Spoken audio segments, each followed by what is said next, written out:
शांतनु का जन्म, राज्याभिषेक तथा गंगा से मिलना।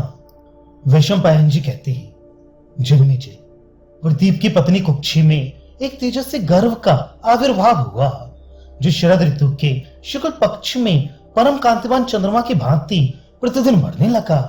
तदनंतर 10वां मास प्राप्त होने पर प्रदीप की महारानी ने एक देवोपम पुत्र को जन्म दिया, जो सूर्य के समान प्रकाशमान था। उन बूढ़े राज दंपत्ति के यहाँ पूर्वोक्त राजा महाभिषेक पुत्र रूप में उत्पन्न हुए। शक्तिशाली राजा प्रदीप ने उस बालक के आवश्यक कृत्य संस्कार कराए। ब्राह्मण पुरोहित ने वेदोक्त क्रियाओं द्वारा उसके जात कर्म आदि संपन्न किए। जन्मेजय, तदनंतर बहुत से ब्राह्मणों ने मिलकर वेदोक्त विधियों के अनुसार शांतनु का नामकरण संस्कार भी किया। तत्पश्चात बड़े होने पर राजकुमार शांतनु लोक रक्षा का कार्य करने लगे। वे धर्मज्ञों में श्रेष्ठ थे। उन्होंने धनुर्वेद में उत्तम योग्यता प्राप्त करके वेदाध्ययन में भी ऊंची स्थिति प्राप्त की। वक्ताओं में सर्वश्रेष्ठ वे राजकुमार धीरे धीरे युवावस्था में पहुंच गए। अपने सत्कर्मों द्वारा उपार्जित अक्षय पुण्य लोकों का स्मरण करके कुरुश्री शांतनु सदा पुण्य कर्मों के अनुष्ठान में ही लगे रहते थे। युवावस्था में पहुंचे हुए राजकुमार शांतनु को राजा प्रदीप ने आदेश दिया, शांतनु, पूर्व काल में मेरे समीप एक दिव्य नारी आई थी। उसका आगमन तुम्हारे कल्याण के लिए ही हुआ था।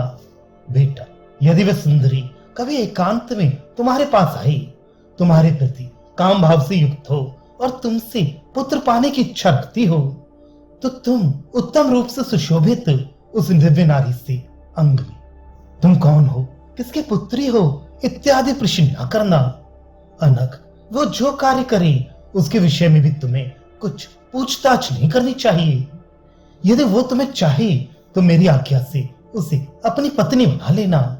ये बातें राजा प्रदीप ने अपने पुत्र से कही। वैशंपायन जी कहती है, अपने पुत्र शांतनु को ऐसा आदेश देकर राजा प्रदीप ने उसी समय उन्हें अपने राज्य पर अभिषिक्त कर दिया और स्वयं वन में प्रवेश किया। बुद्धिमान राजा शांतनु देवराज इंद्र के समान तेजस्वी थे। वे हिंसक पशुओं को मारने के उद्देश्य से वन में घूमते रहते थे। राजाओं में श्रेष्ठ शांतनु हिंसक पशुओं और जंगली भैंसों को मारते हुए सिद्ध एवं चारणों से सेवित गंगा के तट पर अकेले ही विचरण करते थे। महाराज जन्मेजय, एक दिन उन्होंने एक परम सुंदरी नारी देखी, जो अपने तेजस्वी शरीर से ऐसी प्रकाशित हो रही थी मान साक्षात लक्ष्मी ही दूसरा शरीर धारण करके आ गई हो। उसके सारे अंग परम सुंदर और निर्दोष थे। दांत तो और भी सुंदर थे। वो दिव्य आभूषणों से विभूषित थी। उसके शरीर पर महीन साड़ी शोभा पा रही थी और कमल के भीतरी भाग के समान उसकी कांति थी। वो अकेली थी। उसे देखते ही राजा शांतनु के शरीर में रोमांच आया। वे उसके रूप संपत्ति से आश्चर्यचकित हो उठे और दोनों नेत्रों द्वारा उसकी सौंदर्य सुधा का पान करते हुए से तृप्त नहीं होते थे। वह भी वहां विचरते हुए महातेजस्वी राजा शांतनु को देखते ही मुग्ध हो गई। इसने वश उसके हृदय में सौहार्द का उदय हुआ।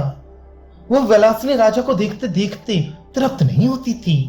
तब राजा शांतनु उसे सांत्वना देते हुए मधुर वाणी में बोले, सुमंत्री, तुम देवी, दानवी, गंधर्वी, अप्सरा, यक्षी, नाग कन्या अथवा मानवी कुछ भी क्यों ना हो, देव कन्या के समान सुशोभित होने वाली सुंदरी, मैं तुमसे याचना करता हूं कि मेरी पत्नी हो जाओ।